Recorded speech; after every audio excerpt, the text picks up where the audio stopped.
Hare Krishna viewers, your RG is here.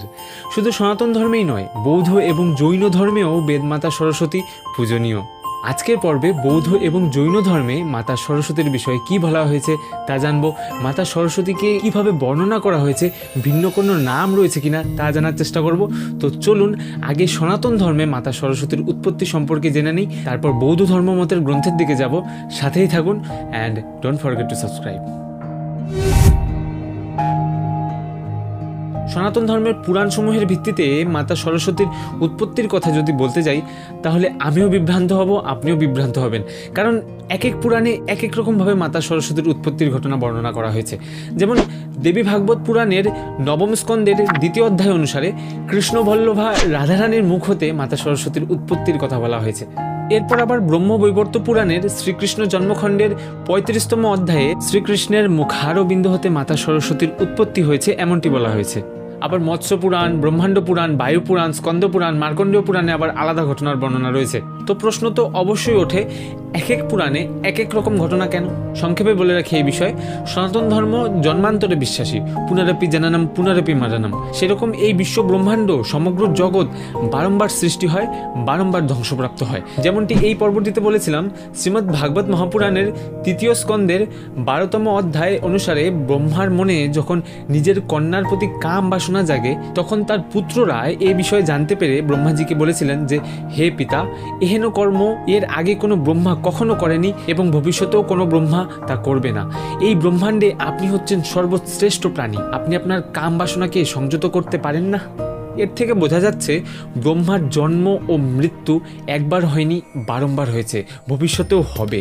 অর্থাৎ ব্রহ্মাণ্ড বা সৃষ্টির উৎপত্তি ও ধ্বংস একবার হয়নি, বারংবার হয়েছে এবং তা ভবিষ্যতেও হবে। আর বর্তমান আধুনিক বিজ্ঞানও সৃষ্টির বারংবার উৎপত্তি এবং ধ্বংসের বিষয়টির ধারণা দিয়েছে। তো সনাতন শাস্ত্রে বলা হয়েছে, ব্রহ্মার দিন আরম্ভে এ জগৎ নতুনভাবে সৃষ্টি হয় এবং দিন অন্তে সকল কিছু ধ্বংসপ্রাপ্ত হয়, আবার পরের দিন আরম্ভে আবার নতুন করে সৃষ্টি হয়। তো হতে পারে এক এক পুরাণের এক এক রকম ঘটনা ভিন্ন ভিন্ন সৃষ্টির। দেবী ভাগবত পুরাণের ঘটনা হয়তো কোনো এক সৃষ্টির এবং ব্রহ্মাণ্ড পুরাণের ঘটনা হয়তো অন্য কোনো এক সৃষ্টির। আচ্ছা, যাই হোক, এখন পুরাণসমূহকে একটু পাশে রেখে বৈজ্ঞানিক এবং দার্শনিক চিন্তাভাবনা দিয়ে দেখার চেষ্টা করি। একটু মনোযোগ দেবেন। সায়েন্স বলেছে একটি অতি ক্ষুদ্র বিন্দু বিস্ফোরিত হওয়ার মাধ্যমে বর্তমান বিশ্ব ব্রহ্মাণ্ড সৃষ্টি হয়েছে। হ্যাঁ, বিগ ব্যাং থিওরি। কিন্তু দেখুন, প্রত্যেকটা কর্মকাণ্ডের পেছনে কারো না কারো হাত অবশ্যই থাকে। সায়েন্স জাস্ট বলেছে এইভাবে বর্তমান বিশ্ব ব্রহ্মাণ্ড, আমাদের বিশ্ব ব্রহ্মাণ্ড সৃষ্টি হয়েছে, কিন্তু এর পেছনে কার হাত আছে, কেই বা এমন কর্মকাণ্ড সম্পাদন করেছে, সেটা সায়েন্সের ধারণার বাইরে। কিন্তু এই ধারণা বেদের নাসদীয় সূক্তে বিস্তারিতভাবে বলা হয়েছে। নাসদীয় সূক্তে বলা হয়েছে, পরম সত্তা সর্বপ্রথম বীজরূপী এই সৃষ্টির একটি স্ট্রাকচার তৈরি করলো। উদাহরণস্বরূপ বলা যায়, যেমন আমরা একটি বাড়ি বানাবো, সেই বাড়িটা তো সবার আগে আমাদের মনে কল্পনা করে নেব যে কেমনভাবে সেই বাড়িটা তৈরি করব। তো সেই বাড়িটা তৈরি করার জন্য আগে একটি স্ট্রাকচার তৈরি করে নেব, মাপঝোপ করে নেব। ঠিক সেরকমই এই বিশ্ব ব্রহ্মাণ্ড সৃষ্টির জন্য সর্বপ্রথম পরম সত্তা বীজরূপী একটি স্ট্রাকচার তৈরি করলেন। তৃতীয় মন্ত্র শুরু হয়েছে এরকম ভাবে, তমহা আসিত, মানে অন্ধকারের মতো এমন কিছু তো ছিল। তমসা গুহ্যম, কিন্তু তা অন্ধকারের চেয়েও গূঢ়। অগ্রে অপ্রকৃতম, মানে সৃষ্টির পূর্বে যা আমাদের বোধগম্য নয়। এরপর সলিলম সর্বম ইদম, এখানে সলিলম অর্থাৎ সমুদ্রের মতো, সর্বম অর্থাৎ সর্বত্র, অর্থাৎ সৃষ্টির পূর্বে মনুষ্য বোধগম্য নয় এমন কিছু অন্ধকারের মতো ছিল, যা অন্ধকারের চেয়েও অনেক গূঢ়, যা সমুদ্রের মতো সর্বত্র পরিব্যাপ্ত ছিল। বিজ্ঞানের দৃষ্টিতে তা ভয়েডের মতো, অর্থাৎ শূন্য।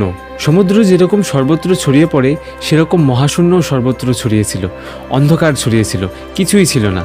এরপর দ্বিতীয় পংক্তিতে বলা হয়েছে, তুচ্ছেন আভু অপিহিতম, এখানে আভু মানে আবরণ, অর্থাৎ মনুষ্য ধারণার বাইরে সেই পরম তত্ত্ব বা সেই আবরণ হতে একটি বীজ উৎপন্ন হয়। এরপর ইয়ৎ আসিদ তপসহ তৎ মহিনা অজায়ত একম, অর্থাৎ তপস্যার দ্বারা এক বীজের জন্ম নেয়। অর্থাৎ সৃষ্টির পূর্বে মনুষ্য বোধগম্য নয় এমন কিছু অন্ধকারের মতো ছিল, যা অন্ধকারের চেয়েও গূঢ়, যা সমুদ্রের মতো সর্বত্র পরিব্যাপ্ত ছিল।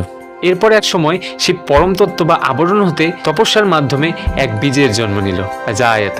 একটু খেয়াল করবেন, আমরা যেরকম কোনো কিছু নির্মাণ করতে গেলে আগে একটা নির্মাণ শৈলী তৈরি করি বা ব্লুপ্রিন্ট তৈরি করে নিই যে এটা এভাবে হবে, এটা এভাবে হবে, একটি মাপঝোঁক তৈরি করে নেই, ঠিক সেরকম পরম তত্ত্ব বা সেই আবরণ এ বিশ্ব ব্রহ্মাণ্ড রচনার জন্য আগে একটি বীজরূপী একটি ব্লুপ্রিন্ট তৈরি করে নিল। এখন একবার ভাবুন, ওই যে বাড়িটা যা স্ট্রাকচার তৈরি করব, সেই স্ট্রাকচারটা তৈরি করার জন্য আমাদের অবশ্যই বুদ্ধি, নলেজ বা জ্ঞানের প্রয়োজন। জ্ঞান ছাড়া কি পারবো? অবশ্যই না। আর জ্ঞানের অধিষ্ঠাত্রী দেবতা কে? মাতা সরস্বতী। তো এখন একবার গভীরভাবে ভাবুন, পরম সত্তা ওই যে বীজ সৃষ্টি করেছিল তা পরম সত্তার বুদ্ধিমত্তার প্রতীক ছিল। তো ব্রহ্মাণ্ড এখনো সৃষ্টিও হয়নি, দেবতা আদি এখনো সৃষ্টিও হয়নি, পরম সত্তা আগেই জ্ঞানের প্রকাশ করে দিলেন। এখানেই মাতা সরস্বতীর প্রকাশ হয়ে যাচ্ছে। কারণ দেখুন, পরম সত্তা কিন্তু এক, পরম সত্তা বিভিন্ন রূপে প্রকাশিত হয়েছেন, সেরকম পরম পুরুষের জ্ঞান রূপের প্রকাশ হলো মাতা সরস্বতী। তাই সৃষ্টির উৎপত্তির জন্য পরম সত্তা জ্ঞান দ্বারা একটি বীজ রচনা করলেন বা বীজরূপী সৃষ্টির উৎপত্তির একটি স্ট্রাকচার তৈরি করে নিলেন, আর এই জ্ঞানই মাতা সরস্বতী। আশা করি ভিউয়ার্স, বৈজ্ঞানিক ও দার্শনিক দিক দিয়ে মাতা সরস্বতীর উৎপত্তি আপনাদের বোঝাতে পেরেছি। অবশ্যই বেশি বেশি শেয়ার করবেন যাতে অন্যরা মাতা সরস্বতীর উৎপত্তির বিষয়ে জানতে পারে। আর হ্যাঁ, সবাই এই কনসেপ্টটা মাথা থেকে ছেটে ফেলেন যে মাতা সরস্বতী ব্রহ্মার কন্যা, ছেটে ফেলেন। যদি পুরাণের ভিত্তিতে মাতা সরস্বতীর উৎপত্তি জানতে চান তো জেনে রাখুন, শ্রীবিষ্ণুর নাভিপদ্য হতে ব্রহ্মার জন্ম হয় সৃষ্টিকার্য সম্পাদনের জন্য, কিন্তু এর জন্য অবশ্যই নলেজ বা জ্ঞানের প্রয়োজন। তখন ক্রিয়েটর ব্রহ্মা শ্রীকৃষ্ণের মুখ হতে উদ্ভূত জ্ঞানরূপী মাতা সরস্বতীকে প্রাপ্ত করলেন। যাই হোক, এখন দেখি বৌদ্ধ ধর্মগ্রন্থসমূহে মাতা সরস্বতী সম্বন্ধে কি বলা হয়েছে। প্রথম শতাব্দীর বৌদ্ধ মহাযান গ্রন্থ সুবর্ণপ্রভা সূত্রের 8তম অধ্যায়ে মাতা সরস্বতীর উল্লেখ পাওয়া যায়, যেখানে বলা হয়েছে মাতা সরস্বতী প্রতিশ্রুতি দিয়েছেন যে তিনি বৌদ্ধ ধর্ম প্রচারকদের বাগ্মিতা, নিখুঁত স্মৃতি, অকল্পনীয় জ্ঞান, যোগ্যতা, সমৃদ্ধি, দীর্ঘজীবন এবং সমস্ত শিল্পের দক্ষতা ইত্যাদি দিয়ে অনুগ্রহ করবেন। সুবর্ণপ্রভা সূত্র অনুসারে মাতা সরস্বতী অষ্টভুজা তথা ধনুক, তীর, ছুরি, বল্লম, কুঠার, লৌহচক্র ও রজ্জু ধারণকারী। চতুর্থ শতাব্দীর অন্তিম ভাগে রচিত বৌদ্ধ মহাযান গ্রন্থ কারণ্ডবহু সূত্রে মাতা সরস্বতীর উৎপত্তির বর্ণনা করা হয়েছে। এটি মূলত বোধিসত্ত্ব, সর্বনিবারণ বিষকুম্ভী ও ভগবতের মধ্যকার প্রশ্নোত্তর পর্ব। সর্বনিবারণ বিষকুম্ভী প্রশ্ন করেছেন, ভগবত তার উত্তর দিয়েছেন। এই বৌদ্ধ মহাযান গ্রন্থের চন্দ্রদুৎপত্তি অধ্যায়ে বলা হয়েছে, অবলোকিতেশ্বরের চোখ থেকে আদিত্য ও চন্দ্র এসেছে, মহেশ্বর এসেছে তার কপাল থেকে, ব্রহ্মা এসেছে তার কাঁধ থেকে, নারায়ণ এসেছে তার হৃদয় থেকে, দেবী সরস্বতী এসেছে তার শ্বেত সাদা দাঁত থেকে, বায়ু এসেছে তার মুখ থেকে, ধরণী এসেছে তার পা থেকে এবং বরুণ তার পেট থেকে এসেছে। এখানে অবলোকিতেশ্বর বলতে সেই পরম পুরুষকে বোঝানো হয়েছে যিনি ব্রহ্মাণ্ডের সৃষ্টিকর্তা এবং যিনি নিচের দিকে তাকিয়ে আছেন, অবলোকিতেশ্বর। যাই হোক, তৎকালীন ভরতভূমিতে সৃষ্ট এই বৌদ্ধ ধর্ম বর্তমানে ভারতের গণ্ডি ছেড়েও এশিয়ার বিভিন্ন দেশে প্রসারিত হয়েছে। তো আদিকাল হতেই স্থানভেদে সরস্বতী দেবীর নাম পরিবর্তন হতে থাকে। তিব্বতে সরস্বতী দেবীর নাম হয় ইয়াং চেন মা, সঙ্গীতের দেবী হিসেবে প্রাধান্য পেলে নাম হয় পিউয়া কার্পে, মঙ্গোলিয়ায় নাম হয় ক্যালেইন উকিন তেগ্রি, চীন দেশে তিনি হলেন মিয়াওইন মু, জাপানে মাতা সরস্বতীকে মিলিয়ে দেওয়া হয় দেবী বেনজাইতেন বা বেনতেনের সাথে। যদিও বৌদ্ধ সরস্বতীর সব মন্ত্রে তার যে ভাষাই হোক না কেন সরস্বতী উচ্চারণ করা হয়। জৈন ধর্মে মাতা সরস্বতীকে শ্রুত দেবতা নামে উপাসনা করা হয়। জৈনরাও মাতা সরস্বতীকে জ্ঞানের দেবী হিসেবে উপাসনা করে। ভারতের উত্তরপ্রদেশ রাজ্যের মথুরায় অবস্থিত কঙ্কালী টিলা, যাকে জৈন ঢিপিও বলা হয়, কারণ এখানে জৈন তীর্থঙ্করের প্রায় 80টি মূর্তি পাওয়া যায়। দুটি জৈন মন্দির, যা দুটি জৈন সম্প্রদায়ের, একটি দিগম্বর এবং একটি শ্বেতাম্বর সম্প্রদায়ের, একটি জৈন স্তূপ, অসংখ্য শিলালিপি, একটি অলঙ্কৃত স্ল্যাব, প্লেট এবং অন্যান্য অনেক নিদর্শন এই ভূমি থেকে পাওয়া গেছে। আর এই কঙ্কালী টিলার গুরুত্বপূর্ণ আবিষ্কার হলো 132 খ্রিস্টাব্দের দেবী সরস্বতীর একটি ভাস্কর্য। এটি মাথাবিহীন ছিল, বাম হাতে একটি বই এবং ডান হাতে একটি মালা ছিল। এই আবিষ্কার দ্বারা বোঝা যাচ্ছে আদিকাল হতেই জৈনরা মাতা সরস্বতীর উপাসনা করে আসছে। যাই হোক ভিউয়ার্স, আজকের পর্বে সনাতন ধর্মের পাশাপাশি বৌদ্ধ এবং জৈন ধর্মে মাতা সরস্বতীর গুরুত্ব সম্পর্কে জেনেছি। ভিডিওটি ইনফরমেটিভ লাগলে অবশ্যই লাইক অ্যান্ড শেয়ার করবেন, নতুন হলে সাবস্ক্রাইব করে সাথেই থাকুন।